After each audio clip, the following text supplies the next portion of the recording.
welcome into the latest edition of the SAU Football Coaches Show. I'm Daniel Gallegos, joined alongside head football coach Bill Keopple. And Coach, it's been a little bit since we've talked to you last, thanks in part to a well-deserved and well-needed bye week this past week.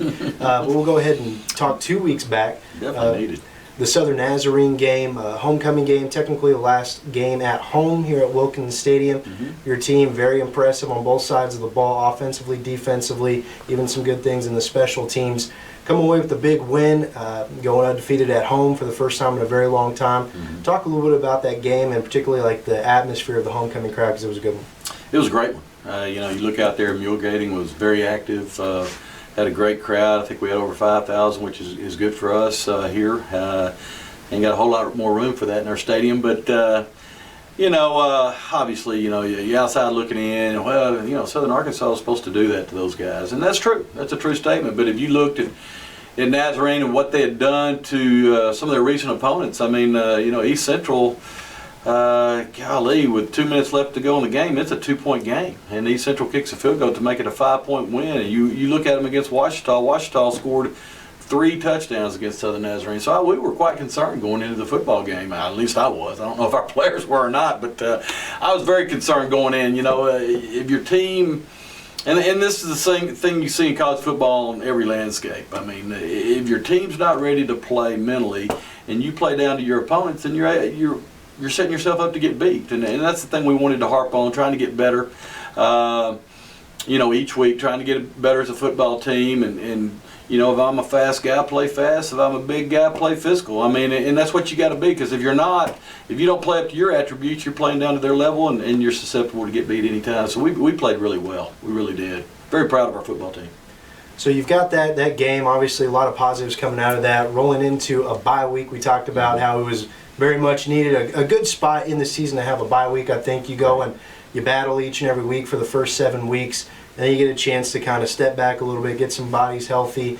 Because once you get past that first game, there's probably nobody that's truly 100% on a football team. So talk a little bit about the benefits of this bye week, particularly knowing what's ahead with these last 3 games. That's a very true statement. From the first game, we haven't been at full speed. We lost Quan Warren the first game, an all-conference type receiver. Then we lose Dwight Smith game 2 for both season ending for us. So, we haven't been that since day one. And, the bye week is, something that coaches go through their mind. Should we pick up another game? Should we get us an easy game? Should we get us a money game? You go through those in your mind, and I'm more confident that when I talk to other coaches around the league, it was a good decision. I talking to one of the Arkansas Tech coaches today. They're a beat-up football team. They haven't had an open date. They chose to play McNeese on their open date. Not a good decision right there. It was good for us. I mean, people. One of my biggest concerns going into the Southern Nazarene game is our quarterback hadn't taken a snap until Friday. He couldn't throw. I mean, his shoulder was still hurting from the Tech game so bad he couldn't throw. We were minus Aaron Johnson in that football game. One of our better receivers with a high ankle sprain out of the Tech game.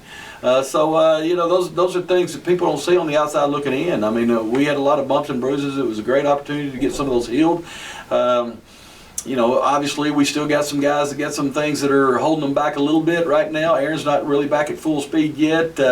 Nolan Duncan is beat up pretty good, and he's getting back better, but it was a great time for us. A great time as a coaching staff, obviously, to curb back on the contact, get you an opportunity to let some of your younger guys get some work in. On Thursday of last week we had, I think they've called it around here in the past the Toilet Bowl. We changed the name to the Futures Bowl because it's the future of our football team. All our redshirt freshmen and guys that are being redshirted at this point in time of the year not playing, it's our future. And boy, that was a very good contest. And there's a lot of talent on that field out there. Really, really very positive to see what we've got on on our football team right now that's not playing for us.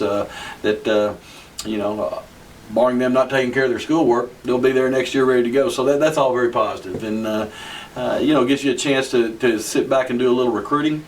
evaluation there, which we did. We were able to get out into junior college last week and have some offers out there on some guys we really want. Look at some high school guys. We were able to evaluate Washita. We were able to evaluate Henderson. We were able to evaluate UAM. We took a day on each to kind of get a head start on each one of them. And then we went back on Thursday and went back in on Washita again. And obviously Sunday and the rest of this week is all Washita. But it's a great time to go back and reflect and evaluate yourself as a football team, where you're at, where your guys are at, get some guys healthy, look at your young guys. It was very beneficial for us.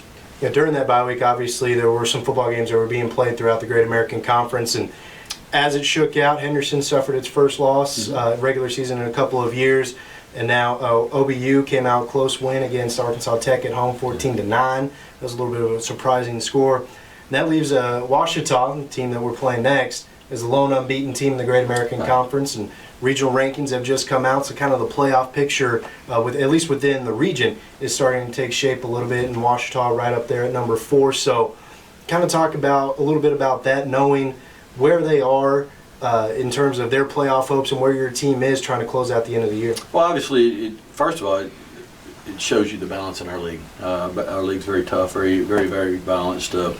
The Tech score was not a surprise to us whatsoever. Watching Washita this year, they've got a good football team. They're playing well. They've been very gift-oriented in the fact that they are way on the plus end of the turnover ratio. Had a lot of gifts given their way, but a lot of those they made happen. I know some they didn't. But Washita's really in the same, very close to the same scenario they were last year. Last year we played them; they were 6-1, just coming off of. A loss to Harding in a situation where Harding went about 70 yards on one of the last plays of the game to win. And this year they go up there and they throw basically a Hail Mary to the end zone at the end of the game to the shortest guy on their football team. It catches it in a crowd to get them into overtime. And then if you talk about the overtime scenario, I mean, it's just amazing. I mean, they were very fortunate to get that win. I know they feel that way, but they're happy to be where they're at. It doesn't take anything away from their football team. They got a good football team. They're well coached. Those guys, Coach Knight and his staff up there has done a heck of a job at Washita. And, I'd like to thank their fans and alumni. As I told their radio guy this week, they should appreciate that, what they've done at that university for them. And, I'd like to think people here at Southern Arkansas are thinking the same things about us to a certain extent. Obviously, we still got a few steps to get over, but, we have a lot of respect for them. They're a good football team. We got to go back on the road, which has not been very favorable to us this year. Now, this is a little bit different. We're only an hour and a half up the road, so it shouldn't be quite as big an issue as when you get out and take long trips and all the travel. And but it should be a great football game. The weather's going to be fall weather. Might need to bring a coat. Expecting a sunny day, low 60s. I'm looking forward to seeing their new stadium, playing a good contest. Our guys, I know going into this football game, our football team will be a very confident football team. I feel like we have gotten better as the year has gone on, and our guys feel that way also. The fact that we're back pretty healthy for the most part is a plus for us. They're coming off 2 really hard-fought, tough football games, and when we played those 2 teams back-to-back, we were beat up.